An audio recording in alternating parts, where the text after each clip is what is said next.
Welcome to Hail Varsity Radio, the voice of Husker Nation. Insight, opinion, expertise, with the biggest and best names talking Nebraska across the state. Join the show on Twitter at Hail Varsity and at Schmidt_radio. Call in at 402-466-ESPN or 1-800-825-5865. Here's Chris Schmidt. Welcome to it Wednesdays here. It's Hail Varsity, presented by the Nebraska Lottery. Chris Schmidt, Elijah Herbal, and you. Plenty of NFL news to get to. Patrick Mahomes update. Phil Rivers, Mr. Phillips, saying adios.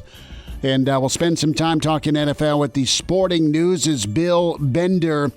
In hour two, Brad Edwards of ESPN, College Football Insider, will get his take on some blue bloods. You try saying it. Blue bloods drifting in the ocean. Specifically, Tennessee is anxious to get his take on that with his fingerprints all over the SEC. Some thoughts on Nebraska as well. This hour, Mike Babcock and Mike Schuchart will be with us. You can join us. Open phones here to start off and towards the end of the show. 466-3776, 466-3776, 800-825-5865. Email Chris at hailvarsity.com.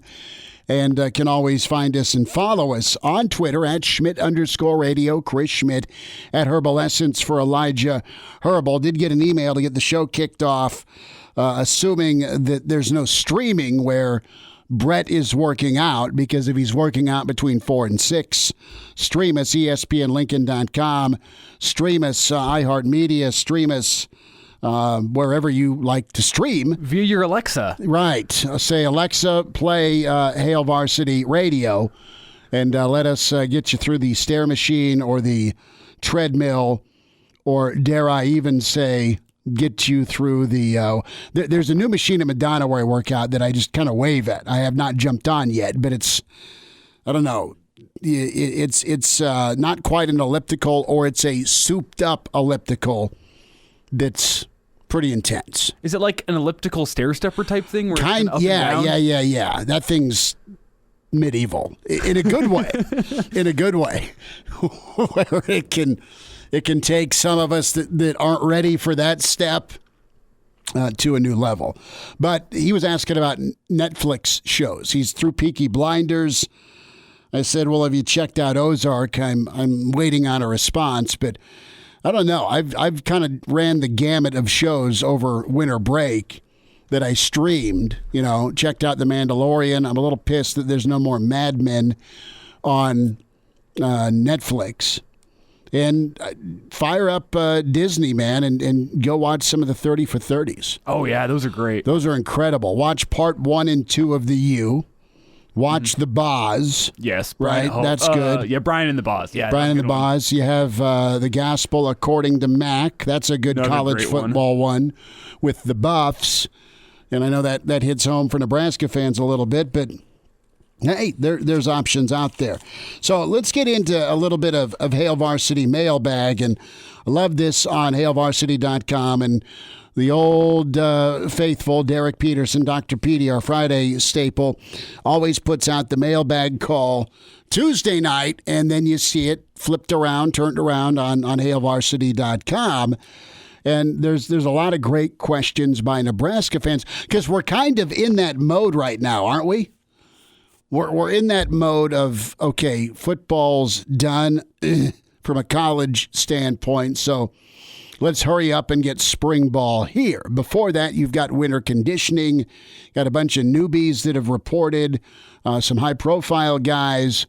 Really good story by Mitch Sherman as well on just kind of that gap between where the offense is at. We spent a little bit of time on that yesterday with Mitch, and where the defense has gone, right? And that's the talking point a year ago was, what's going to happen with the defense? Well, you saw the defense kind of put their nose down, get better, get developed, not get pushed around.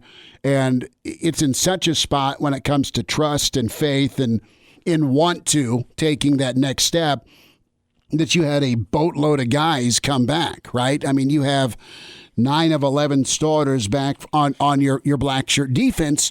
It was pretty decent last year, right? They were much better.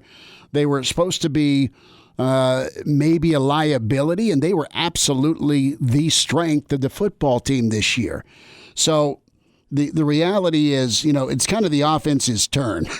It's the offense's turn to kind of pull what a black shirt 2020 did. Can you make some real strides on the offensive end? And the truth is this: you've regressed for the last 3 years from a points per game.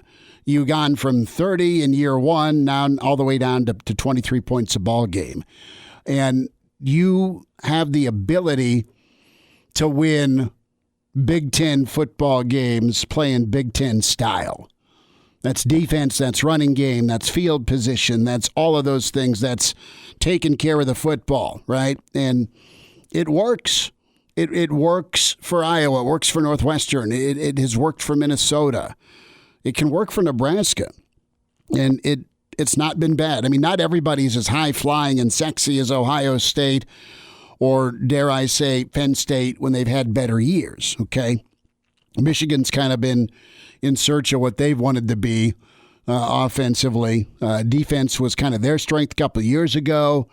Now, not so much, and they've kind of botched their quarterback situation, or at least they've got a guy that came in highly touted, and he looked good early and then kind of faded late and was kind of a mess, and there you have it. So the topic of a split program, and I think you do have that, and you don't have the offense complementing the defense many, many times last season. I was going through just the quarterback situation because McCaffrey's here, which is great, but this needs to be asked out loud. And can you put a plan together, A, that if McCaffrey's not going to win the quarterback job, okay, let's just say that Adrian's going to win the job and assume that it's still a competition. Let's say McCaffrey's your backup. Let's say McCaffrey's a guy that wants to play quarterback, and somehow, some way, he decides to stay and says, all right, I'm just going to do what I can for this offense. Let's just walk down that road of unknown. Could do it, could go somewhere else. And if I'm a quarterback, darn it, I'm going to be a quarterback, and I'm going to play quarterback somewhere else if I can't be the guy at Nebraska. Because that's really your options on the table right now. And with McCaffrey, you got to figure out what you want him to do, what you want him to be, and what you can go rep him at, okay? Because you can't ask him to be a great quarterback if he's not getting quarterback reps all the time. Okay, you can't just be a part-time quarterback. You can have packages and roles and go Tebow route, but it's not fair for him from a quarterback development standpoint if he's just not doing what a quarterback does every day in practice. Do you ask him to be a wide receiver? Do you ask him to be part of your solution to a running game? Because you saw him do things against Ohio State, and it was pretty effective aside from holding on to the football, okay? You saw him break off what was for a long time last season Nebraska's longest run from scrimmage, okay? Bang. Took that inside the red zone. Nebraska scores. A play later on Adrian. Nebraska's up 7-0 on Ohio State. But you saw McCaffrey catch the football during his career and do that pretty well. You've seen McCaffrey have his moments at quarterback, right? I mean, he was a starter, went 13-21 against Penn State, didn't screw it up, rushed the ball pretty well, ran for about 80 yards or so. And when he got the start and things were clicking okay, he can quarterback for you. But then you had 3 fumbles and 3 picks against Illinois, against Lovey. And then you saw him try and save the day against Northwestern, right? And then you made the switch eventually against Iowa, right? I mean, you went with Adrian against Iowa, and he went 18-20. So turnovers have been the problem at the quarterback spot. Doesn't matter who's behind center. But you need to kind of narrow down a sound plan for Luke McCaffrey to complement this offense. Either he sticks and stays at quarterback and he's used maybe in some sub packages if you still want to go that route, or you go Swiss Army with him and let him carry the football. You let him catch the football. Hell, maybe he returns the football. I don't know. But you got to have some sort of plan for him moving forward. Because it was sporadic also with Wan'Dale Robinson, where he was catching the ball, but then you shifted for him carrying the football a lot. And from a total yardage standpoint, he was doing well with touches and total yards, but didn't have much help with it. You had McCaffrey right there, but you were afraid to use him in some other skill spots because you were unsettled at quarterback. That's the bigger part of this puzzle to a better offense, right? Don't you think? I mean, get some concrete plans laid, get the buy-in for it, and then go get it repped up and executed. Yeah, and obviously the buy-in's probably most important. If you can't get a kid to buy into a position change, he's never going to go flourish in this new spot. You got to get him to buy in. And if a new position is in the cards for McCaffrey, I mean, there's a big hole at the Duck R spot with Wan'Dale gone now. And does McCaffrey not seem like he would fit there from what we saw carrying the ball? There, don't you think? I mean, from what I've seen in the open field, he can run over defensive backs better than Wan'Dale could. He finishes off runs well. He's got great straight line speed. He's got enough wiggle to him. He's got enough make you miss in close quarters. I don't think he's going to be taking the big shots from linebackers that not necessarily that Wan'Dale was taking all the time, but he's not going to be a liability when he's getting hit in the open field because he's a little bit bigger than Wan'Dale. The question is, can he run the same routes that Wan'Dale does? And that's obviously going to take time with a position change. Well, and again, it's the sell, it's the acceptance, and then it's the moving forward with buy-in on the same page. But you need some sort of plan, and you've had 3 years in the Big Ten of what you've wanted your offense to be, and you've seen some glimpses of it work okay. Other times it's been sporadic. And the biggest issue for Nebraska, they put up a lot of yards on a lot of people. That's not translated to points because they've had red zone issues. That's not translated to points because there's been penalties that'll kill a drive. That's not translated to points because they'll turn the football over, right? And it's more so the fumble. And in some of the instances, it's not Nebraska's quarterback's fault where, oops, I just dropped the football in the open field. It's 3rd and 8, and someone gets beat, and here's a strip sack. Right? I mean, you're driving to beat Iowa this year. What happens? What closes the door? It's a strip sack, right? You're trying to come back against Illinois. What happens? McCaffrey's back to throw, gets whacked, strip sack. I mean, there's a couple, 3 instances of those this last season that turns into 3 and 5. And the bigger talking point, back to the mailbag, is the floor and then the ceiling conversation with Nebraska football. And Brad Edwards has said this, that Nebraska's not that far off. They're competitive with most top 25 teams they play.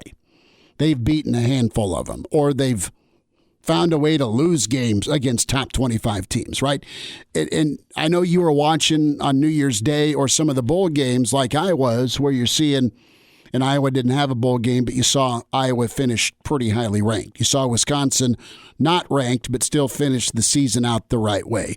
Then you saw Northwestern finish, they finished 7th, 10th, something like that, where, they had their hiccup against Michigan State, and they played their butt off against against Ohio State, and lost that thing and made it really uncomfortable for Ohio State because of how good their defense was. Listen, Nebraska's right there. Against Iowa and Northwestern and Minnesota, okay? So clearly you can do enough to be in the game. You got enough of a performance from your defense to be in the game. You need better finishing from your offense. You need a better identity. You need an identity. And then you need a game plan for some of these kids that are still part of your program that haven't left. In Mitch's story, you've had 10 guys on offense bolt the program on the offensive side of the football since you've got here in 2017. And some of those guys are pretty important pieces. A, try and keep the kids here that are still here. That remains to be seen. But also find a way to get some development with these high-profile guys. And I think there'll be better development. I think you'll see better options at running back. I don't think that they don't have the talent in the running back room. I think it's just been so herky-jerky with COVID. They probably not had a chance to drill down and just develop.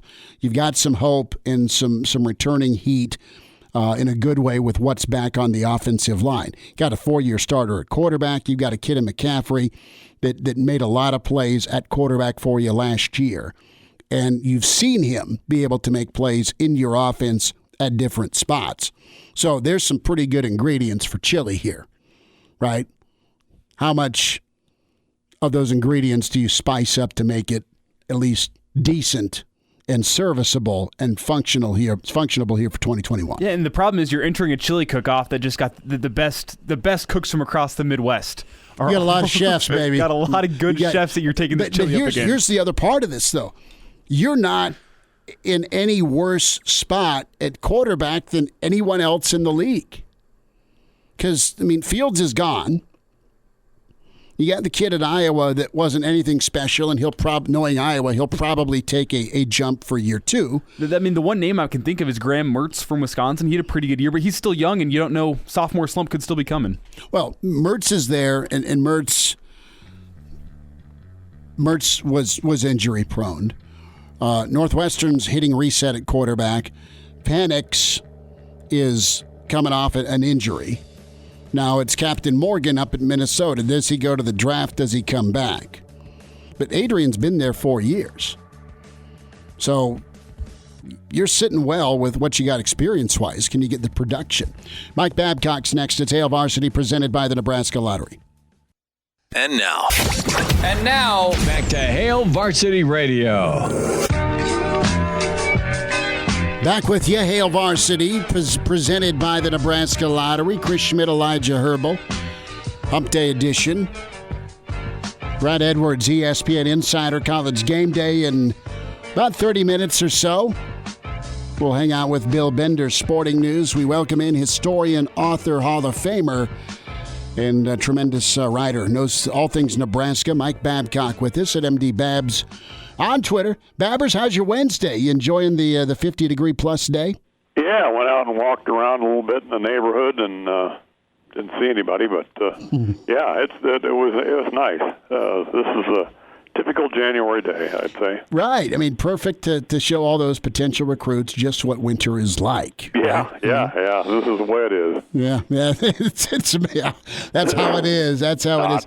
Yeah. Babbers, we're talking a little bit here, big picture about Nebraska, and how do you juggle? I guess I want to start with the McCaffrey topic, and Luke's back here for winter conditioning, and that's good news. But, he wants to do the quarterback thing, and you saw him in so many different roles last year.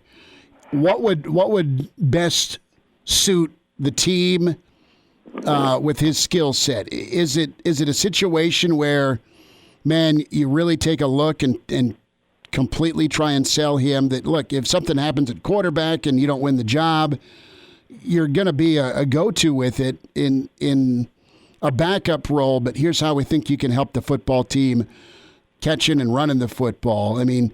The Ohio State game, is that a blueprint possibly for him moving forward within the offense? Well, like you said earlier, Smitty, though, if you're a quarterback, that's where you got to spend your practice time. It's repetition over and over and over again. It's really important that the quarterback get those snaps at quarterback, and that So if that's the case, it's difficult for a guy like Luke to do those other things, I think, because you've got to constantly practice at quarterback. If you're comfortable and able to do those kinds of things, I think, yeah, that's good to have them on the field. But it's just really difficult in terms of practice, I think, because of the position and because of what you have to do. And it's such a difficult conversation because you look at statistically, and I know statistics don't always tell the answer, but give you the answer. But Adrian, completed 70% of his passes. Yeah. He averaged a little over 5.5 yards a carry. Luke averaged about the same in terms of carries, And passing, he completed 63% of his passes, but he had some problems with interceptions, and I think 6. Is that right? The interception touchdown ratio is the wrong way. Yeah, 1 to 6. 1. Yeah. And Adrian was like 4 touchdowns to 3 interceptions, I think. But so statistically, I mean, it's pretty clear, and from an experience standpoint, Adrian's the guy. But you'd really like to have, I mean, in a perfect world, you'd really like to have a guy like Luke ready to come in if something happened to Adrian. Just be prepared. Brooke Behringer replacing Tommy Fraser kind of a thing. By the same token, what complicates it, again, is what you've said, is the talent that Luke McCaffrey has. And is there a way to get him on the field? But because he's a quarterback and because he needs those snaps, I just think it's difficult to do too much getting him on the field in other ways. Mike Babcock's with us, HailVarsity.com and magazine at MD Babs on Twitter. The other side of this, too, is, what kind of strides can Luke make, even if he's not the main guy, if he's got to be a backup again?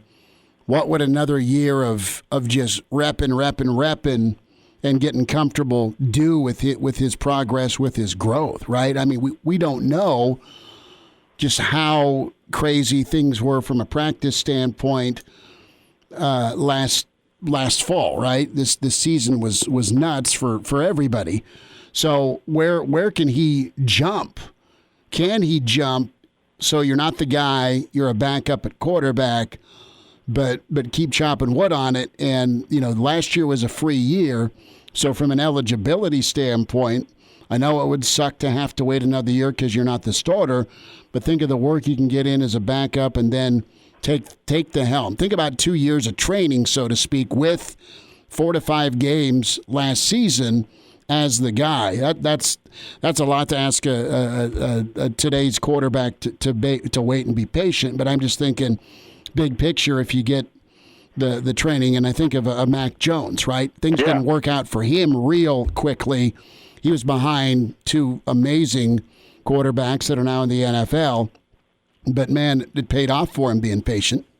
Yeah, it did. And that's a great example. I mean, but so put it in context. Winning changes a lot of things. Yes. I mean, so you're Mac Jones and you're waiting behind really talented guys, and the team is winning. And, to me that just changes the dynamic because, and I always bring this up, but, going back to the Osborne era, and those teams won, they were winning.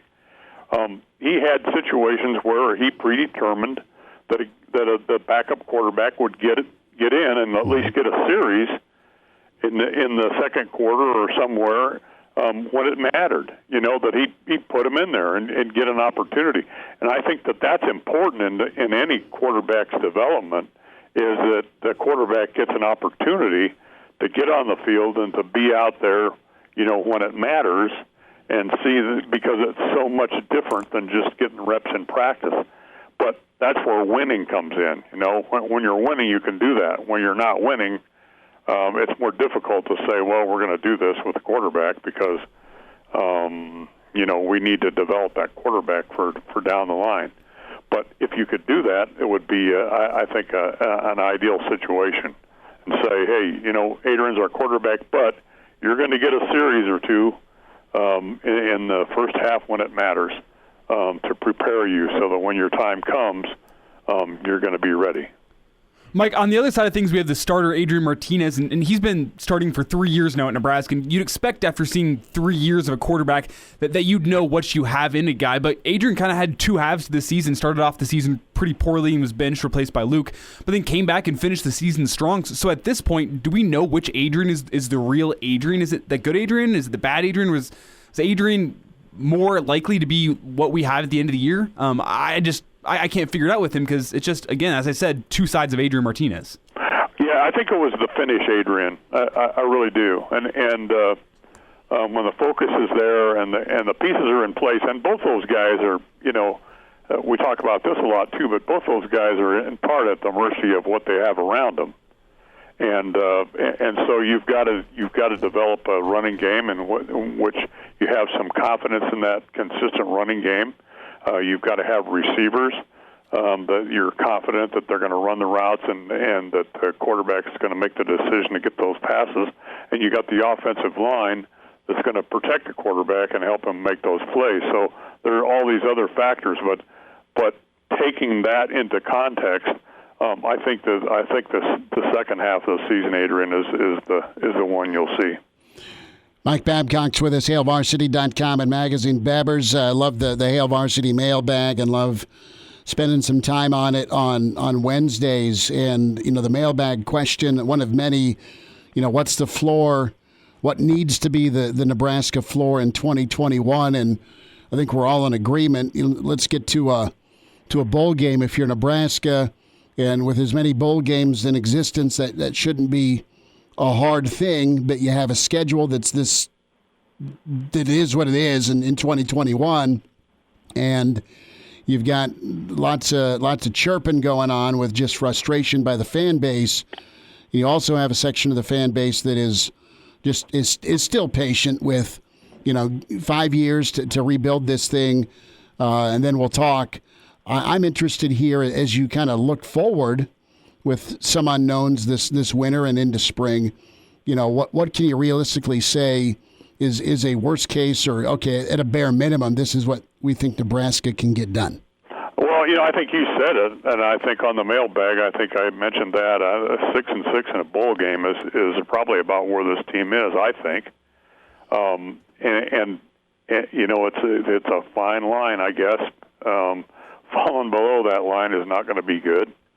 Because the team has been there for a couple of 3 seasons now, and people aren't happy about that. But you have to, part of it is you have to develop that winning mentality, and that's difficult. That's hard.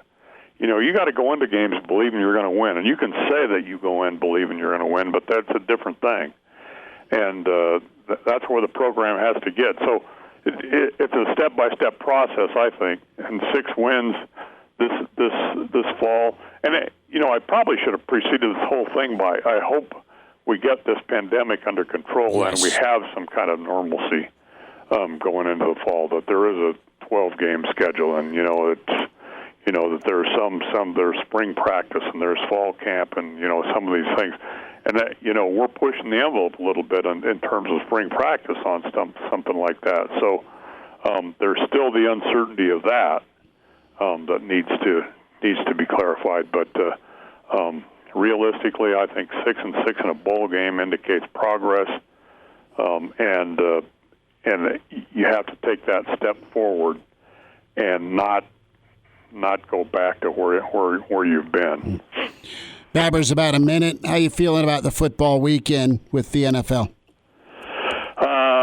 I think it's is Mahomes gonna play? Don't know. A light practice today is all we got. Okay, well, if he's not playing, then I'm thinking it's the Bills and the Packers in the Super Bowl. Okay. And that's Mahomes is really important to the Chiefs' ability to get back to the Super Bowl. But I think the Packers will be there. It'd be fun to see a Sue and Levante and a Khalil Davis in the Super Bowl. But oh yeah. No, I think it's a tough call with that in Green Bay. Got the Husker urge there, but I think that it's probably going to be the Packers and Aaron Rodgers. It's a tough ask, isn't it, on the road for Tampa?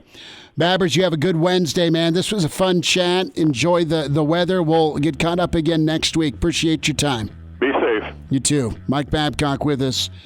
HailVarsity.com and Magazine, historian, author, Hall of Famer. Follow Mike on Twitter at MDBabs. We'll talk about that winning mentality.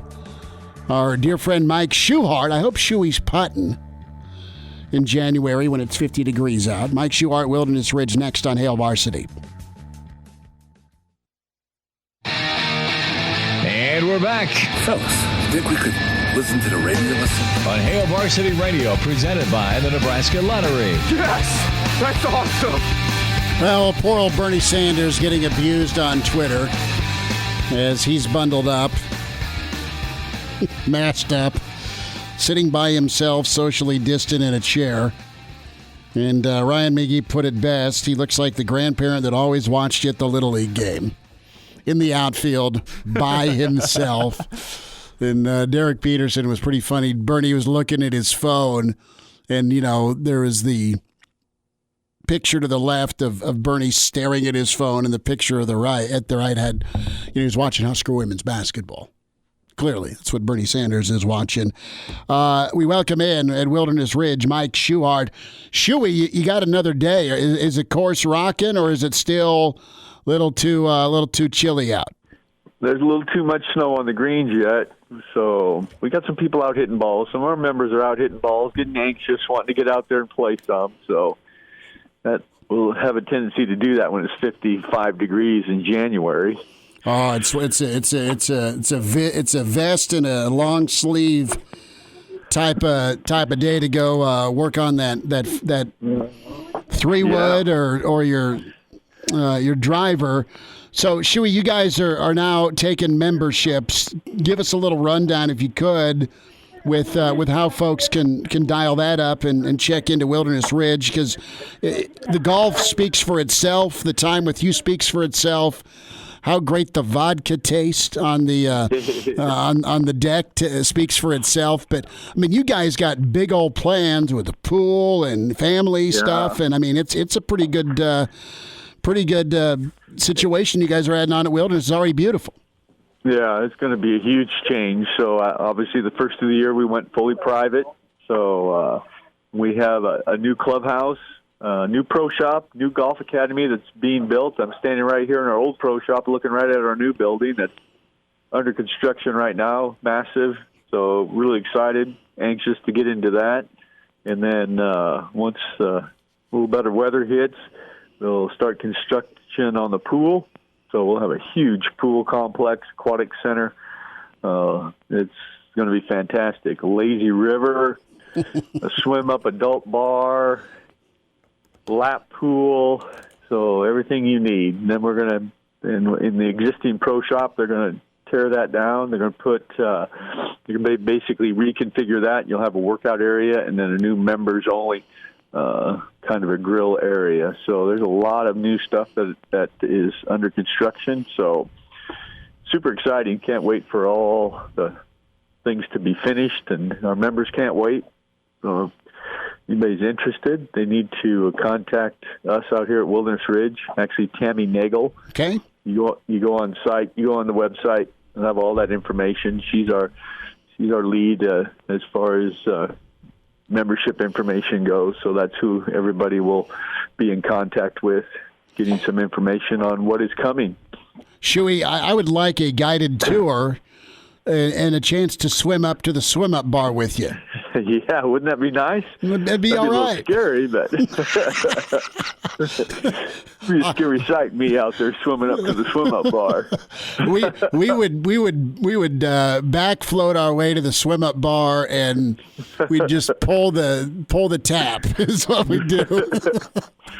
Just fill up my snorkel. Out of the pool. Just fill up my snorkel. It'd be good. Exactly. I want to go to some Tiger Woods thoughts here real quick, Shuey. And, what are you kind of looking at for Tiger in 2021? He announced that he had another back procedure. What's it mean for him? Yeah, I guess initially he was just going in for some cleanup work. And as they got in there, it looked a little more extensive than that and turned out to be more extensive than that. Now they're talking he might be out for almost half the season. So that's not good for Tiger. It's not good for the game. Game's always better when Tiger's out competing and playing and is in the field. So hopefully he can get back sooner than later. Because originally he was just having some nerve pain in his lower back because he's already had a lot of work done, right? And it looked like he was feeling pretty good, and that's his fifth back surgery, man. That is a lot of back surgeries. He told Peyton Manning to hold his beer on the old back and neck issues, didn't he? Exactly. So yeah, that's never good when you have to go in there and have that many procedures done that many times. I mean, the older you get, the harder it is to come back from those things. But Tiger's a rare specimen, He's got the best in the world that's working on him, and he's typically motivated and getting back. So, it's going to be kind of, hopefully he gets back for the Masters. Yeah. Doesn't sound like it, but hopefully. I mean, that's kind of his tournament. He loves the Masters. The Masters loves him, and it wouldn't be the same without Tiger in the field. Well, he had that back fusion and the spinal fusion in 2017, and that brought some relief for him short term, and now he's back into recovery. Shuey, I want to go football here for a minute, and Elijah and I were talking about kind of a game plan for the offense. Yes, we talk about identity seemingly every day or every week, but specifically if you got asked and said, all right, Shuey, we got Nebraska football on the phone, what would your plan be for Luke McCaffrey? How would you use him in 2021? I'd put him right where Wandell left off. That's where I'd put him. That's, send him out there. He's too good of an athlete to not have on the field. I don't know if he's quite good enough to be a quarterback. Mm-hmm. He's only because he doesn't have the arm. If his arm got a little stronger, I think he'd be okay. Mm-hmm. But he's quick. He's got good football IQ. He's smart. So you need him out there. I mean, you see him glimpses of what he's capable of doing. So you got to have him out on the field to give him the opportunity to do what he does best and to help your football team. So, I mean, I would kind of put him in the place that Wandell was. Mm-hmm. Makes a lot of sense. Yeah, I mean, Mike, I mentioned this in the first segment. I know Chris has thought about it too. My roommate said that last week when he saw Wandell transfer, that maybe Luke can transfer into that spot now. It just seems like such a simple idea that's going to make a lot of sense. That's a natural fit right there. But as we've known from the past 3 years, Scott Frost doesn't always do what he expects us to do. So do you actually expect Luke to make a position switch this offseason? And if not, do you expect him to be playing at the University of Nebraska come next fall? That's going to be, very tough for him because he's got to want to make that switch. Does he want to be a quarterback? Is he a quarterback? Does he want to be a quarterback? Is he going to stay at a quarterback? Is he willing to make that switch? Well, that's some personal things. I think he thinks he's a quarterback and wants to be a quarterback. So it's like you start asking him to change positions. Is that not what he wants to do? Is that what he wants to do? Is he going to be happy doing that? I mean, he seems like, talking to him, listening to him, he seems like a kid that will do anything that it takes to help the team win. And if I'm a player, man, I want to get on the field however I can get on the field to play. So hopefully he makes that transition. And, I just don't see him as a Big Ten quarterback. I mean, his arm isn't strong enough, and he's not big enough. And he's not the most, he's not a beast out there. I mean, he's pretty skinny. Yeah. Can't take that pounding. Mike Schuchart's with us, Wilderness Ridge Golf. Go see Shuey. He'll get you fixed up and talk to the folks at Wilderness about a membership. Shuey, we'll talk next week. Thanks for jumping on today. You bet. Thanks for having me. Always. Stay safe. You too, buddy. Take care, Shuey. And now, back to Hail Varsity Radio. One final time this hour, Hail Varsity, presented by the Nebraska Lottery. Chris Schmidt, Elijah Herbal. Brad Edwards, ESPN Insider, College Game Day, 10 minutes away. Bill Bender, Sporting News, all over the NFL. A light workout and practice for Patrick Mahomes. Phillip Rivers saying goodbye, and I loved Searles, hearing Searles' stories about old Phillip Rivers, working and playing with him in San Diego. Reminder about West Blue Realty. Your friends at West Blue can help you relocate in 2021. They specialize in residential home sales in Lincoln and surrounding communities. They'll help make that move a smooth one for you. When you mention Hail Varsity for a limited time, West Blue Realty can provide you up to $1,000 on the closing of your next home purchase. Give Tom Luby a phone call at 402-540-3768, or Kelly Hofschneider can call Kelly as well at 402-202-2312. It pays to work with West Blue, westbluerealty.com. Get an appointment today, 1120 K Street, Suite 200 in Lincoln. Numbers to get in for us here at Hail Varsity Radio, 466-3776, 466-3776, 800-825-5865. Email Chris at hailvarsity.com. Phillip Rivers, man, a guy from Alabama that Chuck Amato recruited. And to be honest with you, that was the period where Bobby Bowden started losing a lot of his assistants, okay? And his defensive coordinator, Chuck Amato, was with him for decades. And Amato left and took the NC State job. I think Mario Williams was the top pick overall. You had Phillip Rivers. And, of course, Eli kind of flip-flop in the draft. But Phillip was a quarterback for NC State, and they always ended up having Florida State's number. You'd have decent Florida State teams. This is pre-Jimbo. And the one loss or one of the two losses in the ACC for a Florida State program that went from going 11-1, right, to 9-3, more of a vulnerable Florida State program in the ACC. Didn't have a guy like Phillip Rivers, who typically would have ended up at a Florida State because Chuck Amato was a great recruiter and had connections in Bama.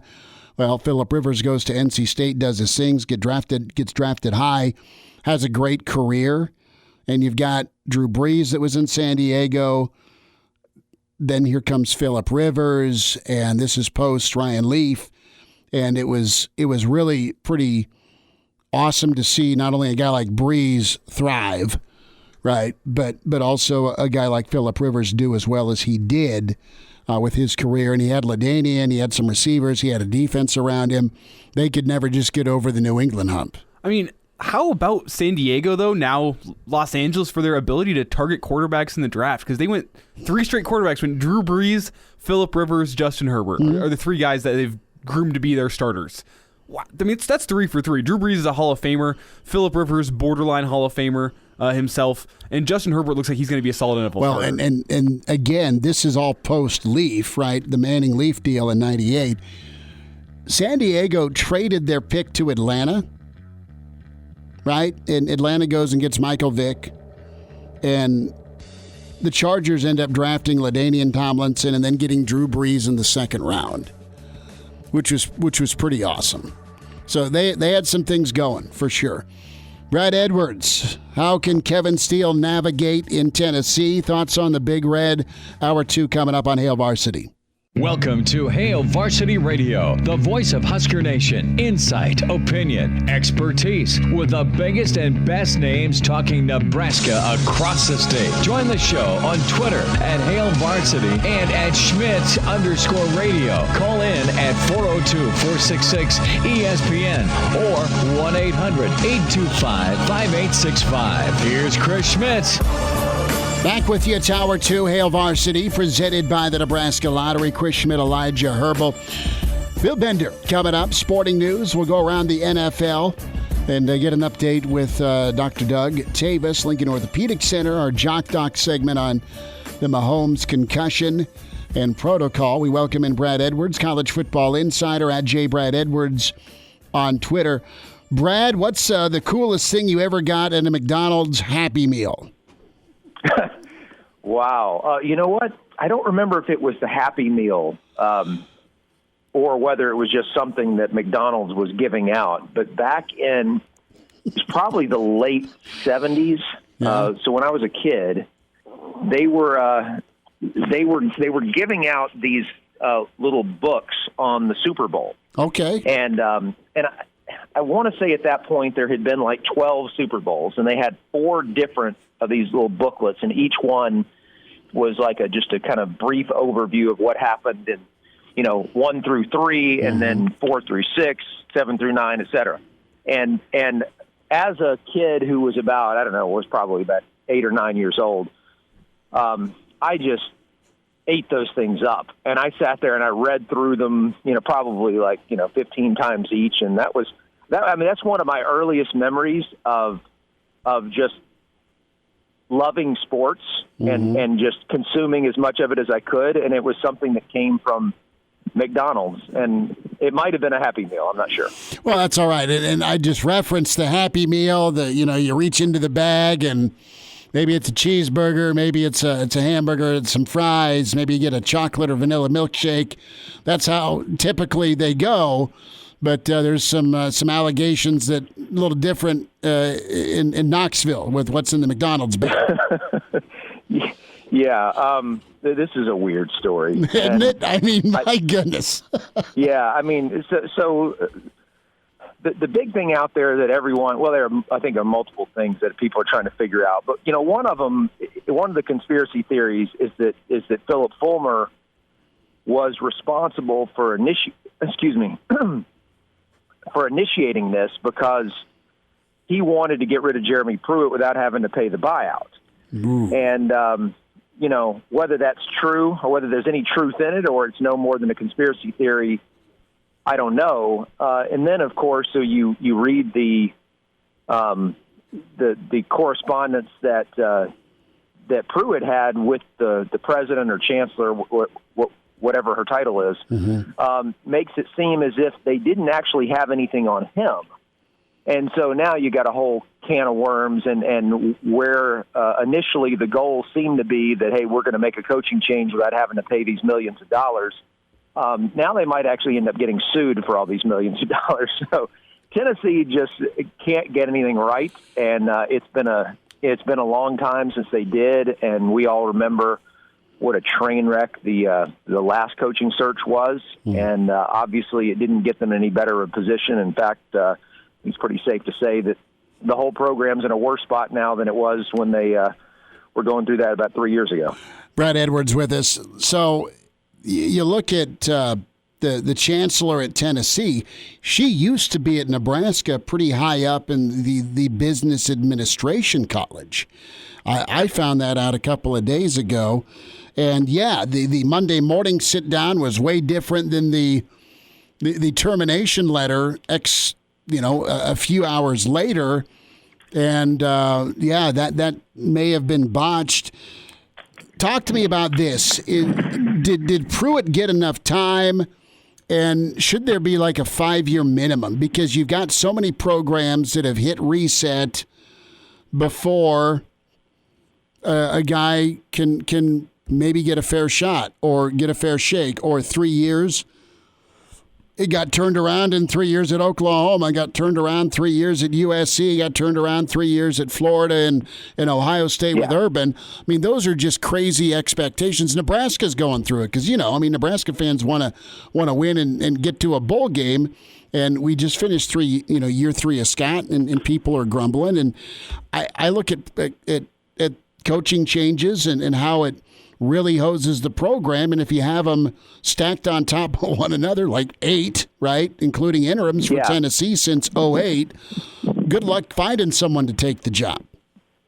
Well, I think so much of it has to do with, where the program was when the coach took it over and what the expectations are. And, I think in the case of Pruitt, when he took over, there certainly was a mess, but there also was some talent because Butch Jones had recruited pretty well. Some of those players had left, but he still had some talented players there. And I think in the case of Pruitt, you could argue that you had seen enough from him to lead you to believe, with a relative degree of certainty, that he was not the guy to get it turned around. He was not the guy to beat Georgia under Kirby Smart and to beat Florida under Dan Mullen, and that the best case that they were ever going to be with Pruitt was going to be third place in the East. And whether that's true or not, I think they felt like they had enough body of work to reach that conclusion. And so that was part of it. And, of course, the other part that has always been a factor with Pruitt is that he's an Alabama guy.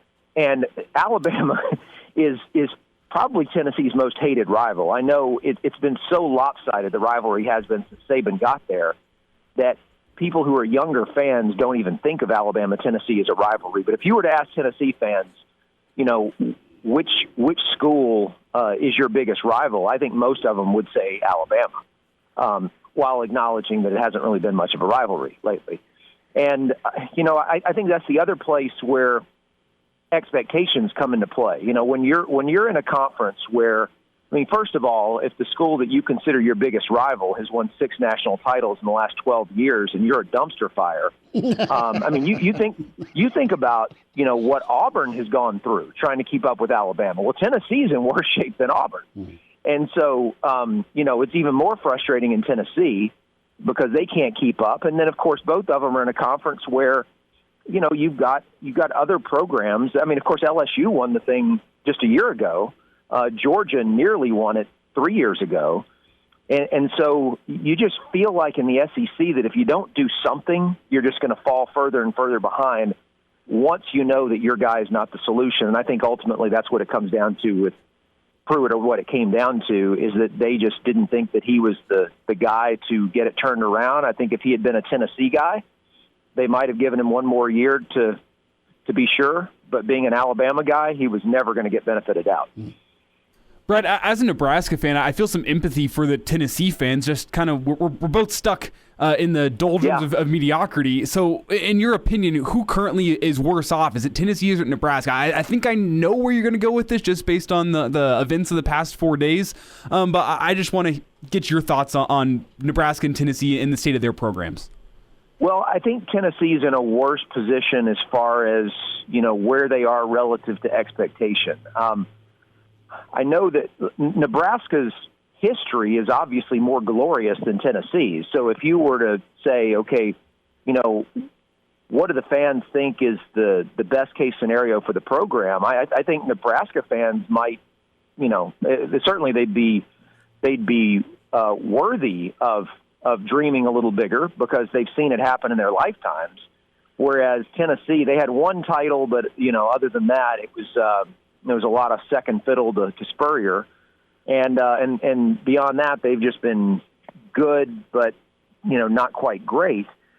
And I just think that with Tennessee, there's so much more of a level of frustration because of all of the teams that seem to be between them and where they need to get to. The teams that they're recruiting directly against. Like I said, they have their biggest rival is on top of the sport. And for Nebraska, does Nebraska have a biggest rival now? Is it now Iowa? I don't know. It's just kinda. It's still new and weird. And so I think because of that, that's at least one dynamic with Tennessee that doesn't exist in the Nebraska situation, is that you're not watching a hated rival dominate the sport. And so that makes it a little bit easier. And it's obviously not easy for either fan base because they want to get back to where they were. I think Nebraska might have an easier time with just saying, okay, let's just take the next step. Let's just become a consistent top 25 team. And for at least 5 years, I think we'd be really happy with that, right? You guys know better, but I'm just guessing that a lot of Nebraska fans might say that right now. Whereas for Tennessee, it's like, no, you get us back in the top 25, but if we're still, third in our division, that's not good enough. And so that's where I think it's just the whole context of it and where you are in relation to other teams that you feel like you should be at the very least on the same level as. Brad Edwards with us, College Football Insider. There's just a reality, and Georgia, and they've been really good, but they, to me, have underachieved in comparison to the talent that they've had. Florida seems like they're kind of back in their groove after not cranking out the win total that they need to in the East, not dominating the East. And then you've highlighted just what the reality is with the West, with Bama and LSU. And I think Auburn's plumb nuts for getting rid of Gus. He's done better against Saban and Bama than about anybody. Yet they're going a different direction, which leads me to Kevin Steele. And I've got people that I keep in contact with that have coached with and know Coach Steele really well. And they love him from his time at Nebraska, and he was so vital not only to Nebraska with how he did on the recruiting trail, Tommy Frazier, but he's been that key cornerstone with Clemson, with Saban, with Bama, with Auburn. I mean, he's been great for programs wherever he's gone. What can he do realistically at Tennessee? Is he a place sitter? Is he a guy that gets a one-year audition? He's 62, and we were told Monday that he was on the beach with his dog and Tennessee kept calling, and he eventually went in to listen to him. So where do you see Steele from a long-term standpoint with Tennessee? Yeah, obviously they had some sort of plan for him when they called him, because they had just put a hiring freeze on at Tennessee, related to the sanctions that were going on and the uncertainty around that. And then all of a sudden they announced that Steele was hired, but it didn't appear to be a hire made by Pruitt. So it was just kind of a weird thing if you were paying attention to it. And so now he's sitting there, and all indications are that they're going to hire an AD first, and then the AD will, be involved in the coaching search. How long will it take to hire the AD?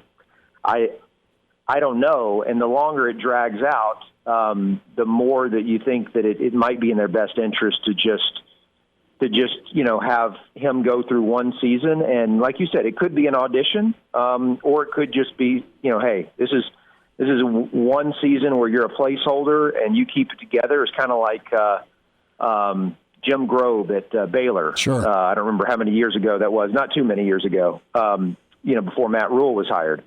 And so it could be a situation like that, or maybe this is his chance to just – because speaking of Baylor, Kevin Steele obviously had a horrendous coaching record there.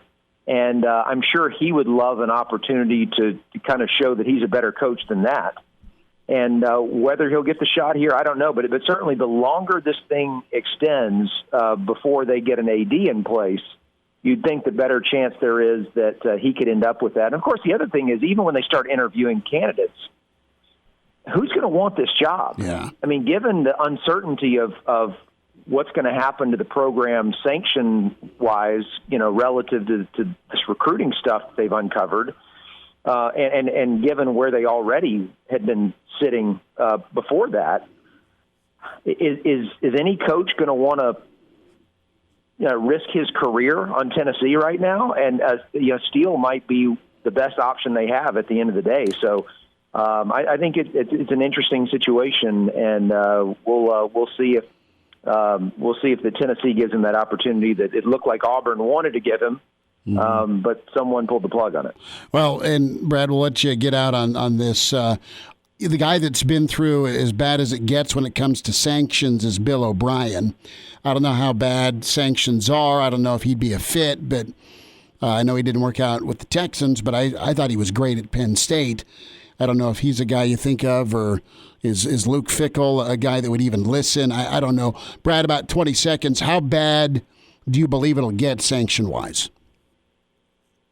That's so hard to say because, recently the NCAA has kind of has not necessarily been merciful, but they have given a little bit of a break to teams that pretty much turn themselves in. And if you remove the coach or coaches who are responsible, it doesn't end up being as bad. And they've done that. And so I don't think it's going to be a huge deal. Their bigger issue is how bad they already were before this. Gotcha. Brad, we'll get you a shout next week. Thanks for the time today. All right. Take care, guys. Appreciate it. Good stuff from Brad Edwards, college football insider. A lot of thoughts there with college football, Tennessee, Coach Steele, and, Nebraska and Tennessee, the fan bases. Historically speaking, not really even a discussion, but from a recency standpoint. And Tennessee recently, they're not far removed from a bowl win, a bowl appearance, a 9-win season. They cranked out a 9-win season, if you remember, back against Nebraska in the Music City Bowl. As the Huskers trying to get back to postseason. A little different atmosphere, though, between Lincoln and Knoxville. Bill Bender's next. And now, back to Hail Varsity Radio. Let's talk some NFL playoffs. We welcome in Bill Bender with the sporting news to Hail Varsity Radio at Bill Bender 92 on Twitter is where you find him. Bill, what a day, right? And let's start off with your takeaway with Phillip Rivers, his career. Let's reflect a minute here. Is it even a question he's a Hall of Fame guy? Oh, I mean, yeah, he's absolutely a Hall of Fame guy. It's one of those things when you're in the top 5 in passing yards, top 5 in passing touchdowns, top 10 passing touchdowns. He'll probably go down as one of those quarterbacks that one of the best about a Super Bowl ring is what I'm trying to say there, and I'm sure that'll continue as he'll be in Canton in 5 years. He's one of those guys. I've always looked at him as one of the best competitors, one of the best quarterbacks to play the game, and I think that will continue. I have some guys I've been able to cover here at Nebraska that spent time with Rivers, and they just smile when they talk about him, how he would just talk the most mess without swearing at people. And he had 100 kids, and there's a minivan, but man, he was all about getting out there and practicing hard and being with the fellas. And he'll be missed for sure. And I remember like yesterday, him coming out of NC State with that throwing motion, but it didn't faze him. And he had some really good help around him in San Diego.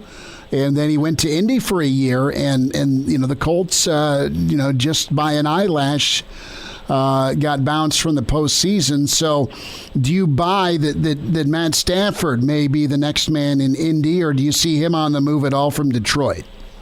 Oh, they'll have options. Our Ben Yair was working on that today, and they'll have to come up with a quarterback plan, obviously. And they'll have, I think Frank Reich does a good job with young quarterbacks anyway. Mm-hmm. So there'll be theories ranging from Stafford to the Wentz to maybe they drafted, in the NFL draft, they get a quarterback there. But the whole time when they signed Rivers, you had to believe that they were planning ahead a little bit, that they knew that this would be an option because of Phillip Rivers' age. Bill Bender's with us, Sporting News, Hail Varsity Radio at Bill Bender 92. Bill, a thought on the Deshaun Watkins situation, and what do you believe happens? Is he a guy that, okay, things can get smoothed over with the powers that be in Houston? Maybe they get Bieniemy. I know he's interviewed there today. The other side of it, though, is, the Jets are in play. Robert Saleh, his era is about to begin. And then Miami's been mentioned as well. And I don't know if you give up on Tua yet, but Deshaun's awesome, so you get him if you can. What's the crystal ball look like for you when we talk about Deshaun Watkins? Well, it's actually good what they need to do to make him stay. But when you're openly, some of the theories going on there about a possible trade, at some point, it's kind of like the James Harden deal. The guys openly kind of not wanting to be there, you're going to have to do something because it becomes a franchise-wide problem, especially at the most important position. So it'd be interesting to see if they end up making a deal, and that's very possible. There's obviously a lot of teams that can use a dynamic talent like him. He was right there statistically with Mahomes and Rodgers and Allen in the best position this season. But it's clear that the franchise needs to do a better job of, being around him. Watson's so dynamic, and what would be the dream situation? Where, if you could drop him anywhere, where would you drop him? Where would you like to see him go? Where could he put a team over the top? It's one of those things where I don't know. Chicago could use a quarterback. Obviously, they're one that fits. There are other, Detroit's another one. Both of those teams in that division have been chasing the Packers and Vikings because of various reasons. But, with the Lions, the quarterback's not the problem. Matt Stafford's been good. Atlanta, if Matt Ryan's almost done, which could be a thing, but I don't know that that's the case with them moving in a new coach. So there are spots, and there are plenty of teams that would welcome a guy like Deshaun Watson, but it might mean moving on from a guy that's been their quarterback for a while. I'm thinking Vegas. I would love to see Chucky and Deshaun together, and that's no knock on Carr. He's been really good, but man, I think Watson and Silver and Black would be pretty intriguing. I know San Francisco would love to have him as well. They're trying to figure out their situation at quarterback. We'll see. So, as a Green Bay Packer fan, how you feeling about this weekend against Tom and Tampa? Oh, nervous as always. It's a bit fun opportunity. Kind of running through some of our pregame coverage now. Obviously Tom Brady's been in 14 conference championship games. They put a pretty good beating on the Packers in the first meeting, but this one's in Lambeau, and that always gives you confidence. And not that, just that, but the way Aaron Rodgers is playing, the way the running game is playing. It's exciting, as a Packer fan, and my son's a huge Packer fan, and we can't wait to watch the game on Sunday. How you feeling? Take me back with that first matchup.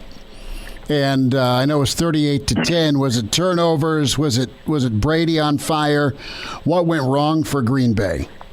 Yeah, they couldn't run the ball, and Aaron threw 2 picks in the second quarter that kind of Brady capitalized, made it a 28-point second quarter, and Buccaneers ran away from there. One of the key matchups in this game will be Green Bay's running game versus Levante David and Devin White. The Buccaneers don't have one good linebacker. They have 2 really good ones, and they were so disruptive in the first game, and Green Bay's going to have to account for that. But then again, this is a team that took the number 1 ranked defense in the NFL last week, and I know Donald was banged up, and Ramsey still did a pretty good job, but Green Bay pretty much had their way with that offense or that defense, and that happens again, and they could put up some pressure on Tom, and they can make a few mistakes. That's really what it comes down to. Is the Buccaneers are 0-4 when Brady throws 2 picks. The Packers, the only game that Rodgers threw 2 picks this year was against the Buccaneers. So it may just come down to a mistake or 2 from those legendary quarterbacks. Flip it around. I feel all right about Mahomes moving forward. Josh Allen in Buffalo, man, they've been really special. What does Sunday come down to in Arrowhead here? How tight's this one going to be between the Bills and Chiefs? I think the Chiefs, obviously, with Mahomes, if he plays, and I don't know what the indications are. I think he will. They'll have to do what they did in the first meeting and run the ball effectively and open up some things.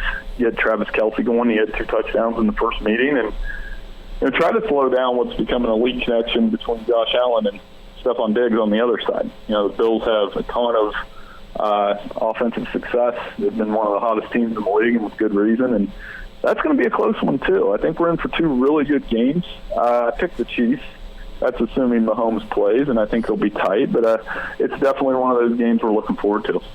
Bill Bender, a couple minutes left here on Hail Varsity Radio. Sporting news covering the NFL weekend and the goings-on around the league. Bill, we haven't talked since Urban Meyer's been hired, but in Jacksonville, he's putting together an elite staff. I watched his press conference, and I think things can work, but I think Urban's approach will be a little different than some former college coaches as far as the relationship and respect level of the locker room. Maybe he'll learn from some mistakes of former college greats that didn't last in the NFL. Are you optimistic about Meyer in Jacksonville? I think he'll do all right, and some of those other factors, like Indy starting over at quarterback. He talks about Deshaun Watson. The division could open up for them a little bit with Trevor Lawrence and $75 million in cap room, and Urban, if he hires the right guys with his staff. I know a couple of the hires he made are Ryan Stamper and Anthony Schlegel, for example, are good hires for personnel and strength and conditioning. So that's a good start there. And we all want to see it. I don't know if it'll be like a Jimmy Johnson type deal or a Nick Saban type deal. I think it'll be something in between.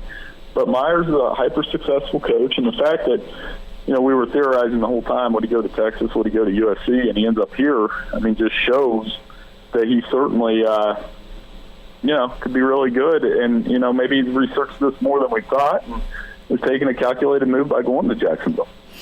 Last thought here, the fire that is Tennessee, old Nebraska assistant Kevin Steele's the interim coach. This is a mess with what's gone on. And if some of the reports are true about how blatant Tennessee was outside the lines, not good. I know you put a list together of targets for Tennessee.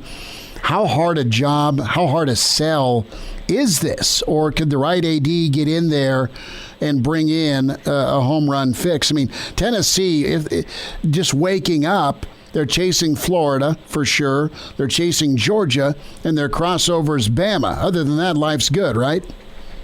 Yeah. I mean, they're going to have to. I think a guy, if they go to the group of 5 hire like a Billy Napier or Jamie Chadwell and give that guy some time and patience and do it the right way, then they're not going to run into the mess that they did. And not have a coach who's influenced by who the fans want. That's what they did last time, and the mess speaks for itself. Mm-hmm. So I think that's a couple moves. I mean, if they want a more established coach, Gus Malzahn's still out there. I mean, he made Auburn pretty darn competitive against those good teams that you all mentioned. So, I mean, those are a couple to look at, but obviously, whoever takes that job is going to do that while the program's getting investigated by the NCAA, and it's not going to be an easy job for the foreseeable future. Gus is a great hire that's out there, I think. I don't know that they go that way with Steele, as the interim. Right. About a minute left here, Bill.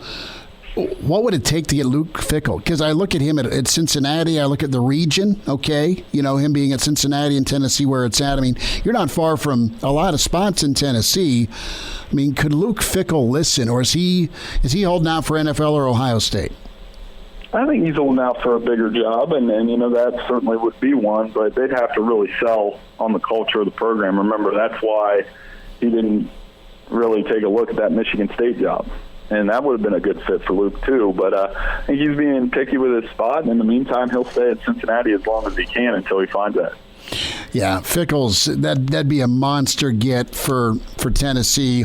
By my count, eight coaches, including interim, since Phil Fulmer stepped down in 2008. That's a lot, and that's coming from Nebraska, where they're on their own carousel. Bill Bender's with us, Hail Varsity Radio. Read Bill on the sporting news. Find him on Twitter at BillBender92. Bill, best to you. Have a great weekend. Enjoy the football. Thanks for the time. Hey, no problem, Chris. Thanks for having me on. Around the NFL playoff weekend, more on Mahomes coming up with a Jock Doc.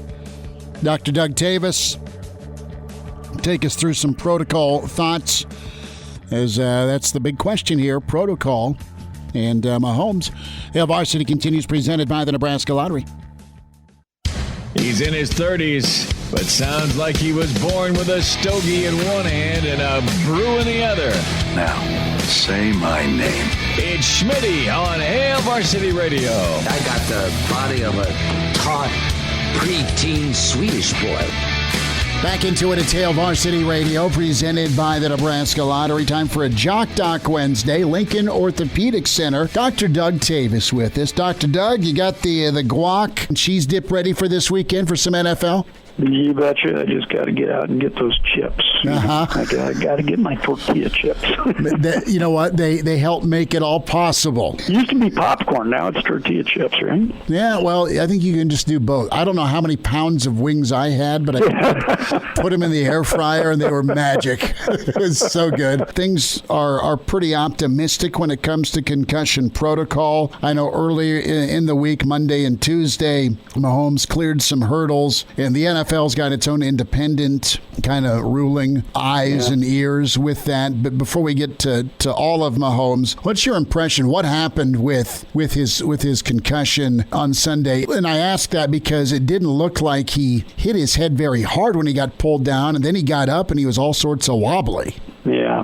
So there's a couple of possibilities that I see with this, and there's at least one report, that came out that suggested maybe that he tweaked a nerve. But if you watch the play, there is a little bit of a side-to-side whipping of his head relative to his trunk, and that occurs through his neck. Okay, and so we're used to seeing these concussion issues as being direct blows to the head, usually front or back of the head, and that's kind of the typical scenario that we're used to seeing. If you whip the head side to side hard enough, you can still get a concussion going. And the reason for that is because the brain, sits in a contained space and is surrounded by fluid.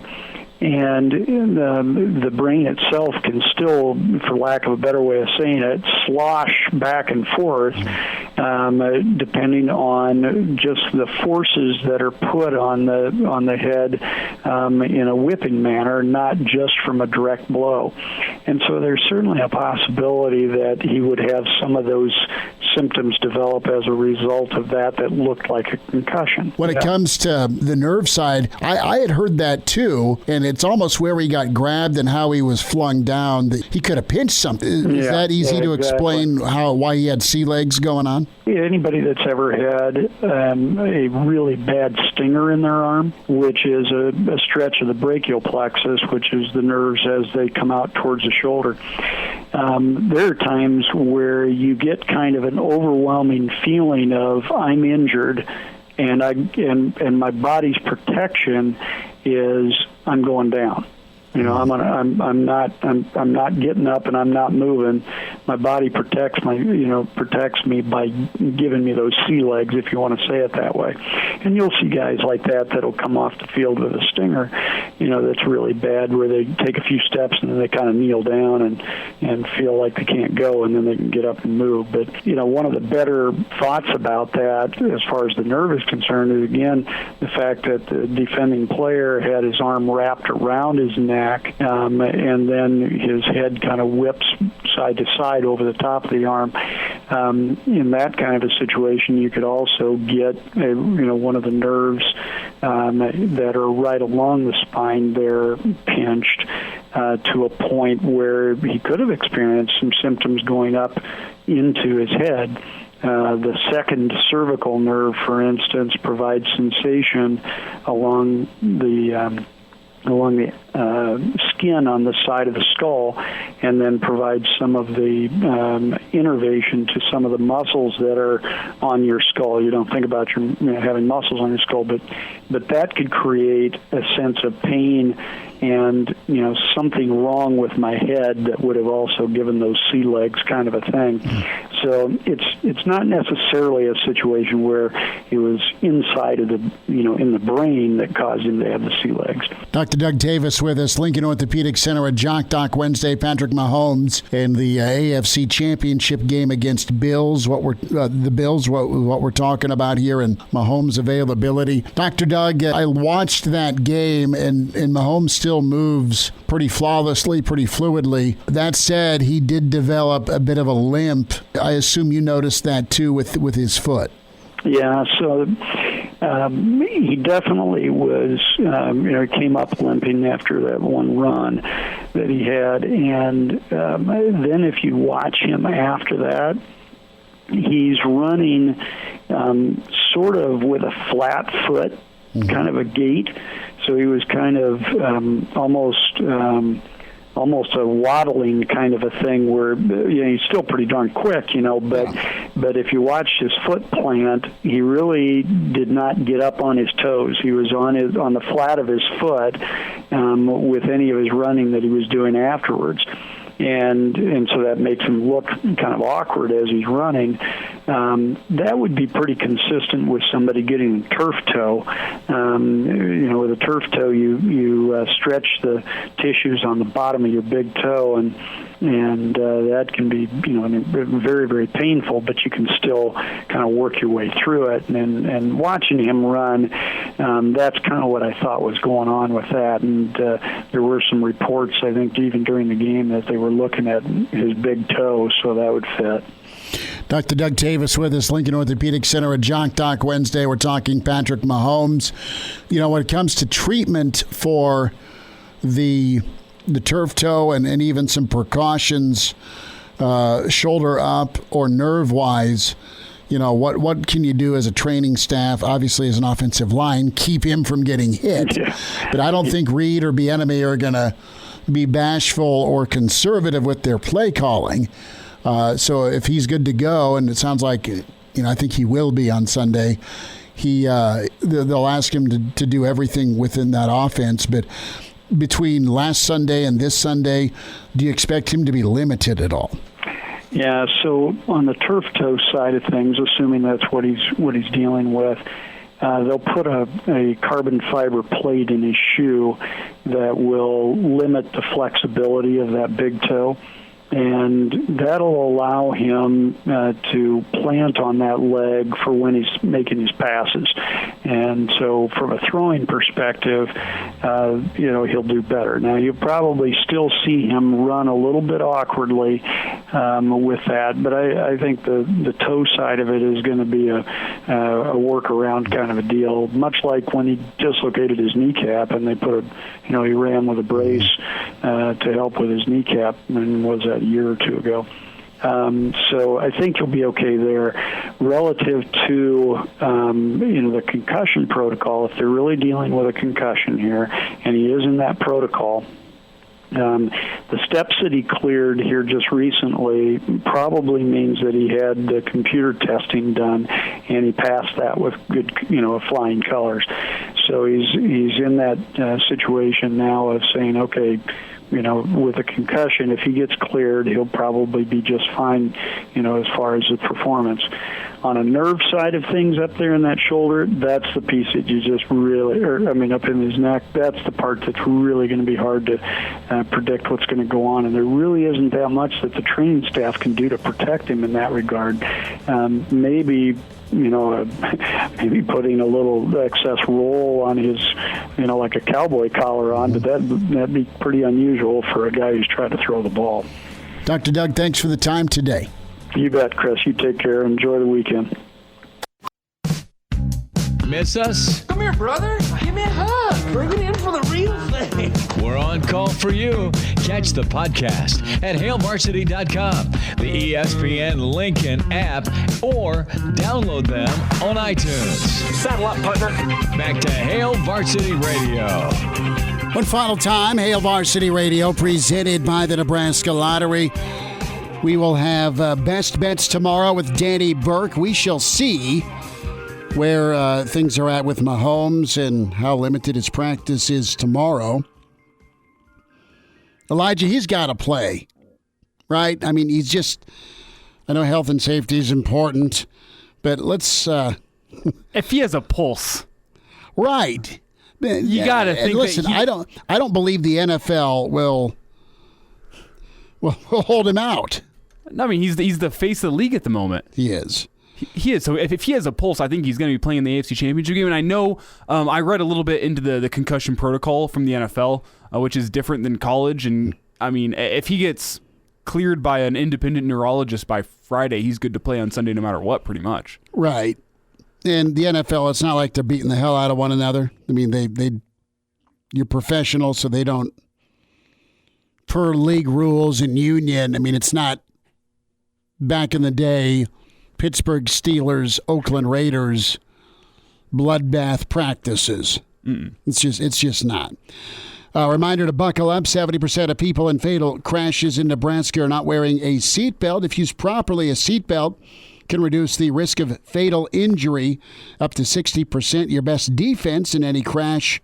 Buckling up, brought to you by the Nebraska Department of Highway Safety Office. Tomorrow, longtime Buffalo Bill and Husker standout Chris Kelsey going to be with us. So we'll talk with Mr. Kelsey and a full dive in with Eric Bieniemy, his former boss and a dear friend of the show, Gary Barnett, with us. We'll talk all things Big Red with Brandon Vogel, and that is a loaded Thursday edition for you. The Wednesday show flew by. Enjoy the podcast. Elijah will get that posted. Hurrdat Media platforms where you can find that, other amazing podcasts as well, and can subscribe, give us some feedback, give us a rating, and tell us what you think. Appreciate your feedback. Google Play, iTunes, or Spotify with Hail Varsity Radio. Tell Alexa or your smart speaker to play Hail Varsity. Stream us ESPN, Lincoln.com, and, of course, iHeartMedia streams this as well. The on-demand, where you go for the Brad Edwards sit-down on some Nebraska and Tennessee similarities, or Mike Babcock or Mike Schuchart from Wilderness Ridge. All of that on demand, ESPNLincoln.com. You hooping tonight? I'm not going to be hooping tonight. I am going to be doing a little jiu-jitsu, I believe. Oh, so you are going Danielson.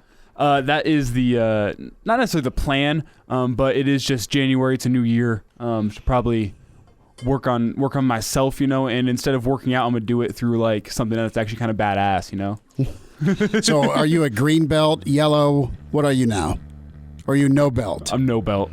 So you're just starting? Oh yeah, because I went in this past summer, and my first lesson I separated my shoulder. Right, I remember that. Yeah, so this is the first time going back. I can see it now. Elijah versus the fourth grade class, like the Seinfeld-Kramer episode where he gets beat up by the fourth grade class in karate. Well, I know. I'm sure I'll have a cast next time you see me. Well, I'll sign it. All right. Tomorrow at 4, talk to you on Hail Varsity. Thanks.